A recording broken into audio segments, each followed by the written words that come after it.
സാറിന്റെ role model ആരാണ്? മമ്മൂക്കനെ കുറിച്ചാണ് തോന്നുന്നത്. എന്ന് വെച്ച് കഴിഞ്ഞാൽ മമ്മൂക്കയുടെ ഡിസിപ്ലിൻ, മമ്മൂക്കയുടെ ഹാർഡ് വർക്ക്, മമ്മൂക്കയുടെ പാഷൻ. ഈ മലയാള സിനിമയിൽ മമ്മൂക്കാക്ക് സിനിമയോടുള്ള സ്നേഹത്തിന് തോപ്പിക്കാൻ ആർക്കും പറ്റിയിട്ടില്ല.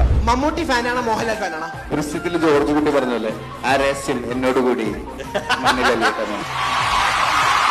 സാർ, എനിക്ക് എൻ്റെ വീട്ടിലൊരു ആനയെ വളർത്തണമെന്ന് ആഗ്രഹമുണ്ട്. അതുപോലെയുള്ള ഏതെങ്കിലും മൃഗങ്ങളെ സാറിന്റെ വീട്ടിൽ വളർത്തണമെന്ന് ആഗ്രഹമുണ്ടോ? ആക്ച്വലി എനിക്ക് വീട്ടില് കിണറ്റില് നീലത്തിമീകലത്തിന് വളർത്തണം എന്ന് ആഗ്രഹമുണ്ട്. കിട്ടിയാ? ഇല്ല, ചോദിച്ചു വാങ്ങിച്ചു. സാർ ഇതുവരെ അഭിനയിച്ചിട്ടുള്ള സിനിമകളിൽ ഏറ്റവും ഫേവറേറ്റ് ഹീറോയിൻ? അതല്ല, അവിടെ നിന്ന് ക്വസ്റ്റ്യൻ കേട്ടിട്ട് ആംബുലറുടെ എക്സ്പ്രഷൻ ഞാൻ കാണിച്ചുതരാം. എനിക്ക് സംശയം യുവമാനാണോ ആശ്രിതയോട് പറഞ്ഞത്? ഇവർക്കാണ് അത് അറിയാൻ ആഗ്രഹം. ആക്ച്വലി എന്റെ ഇഷ്ടപ്പെട്ട ഹീറോയിൻ ഇതുവരെയും എത്തിയിട്ടില്ല. അതിലേക്കുള്ള യാത്രയിലാണ് ഞാൻ. നമ്മുടെ ഈ 6 നമ്പർ വരെ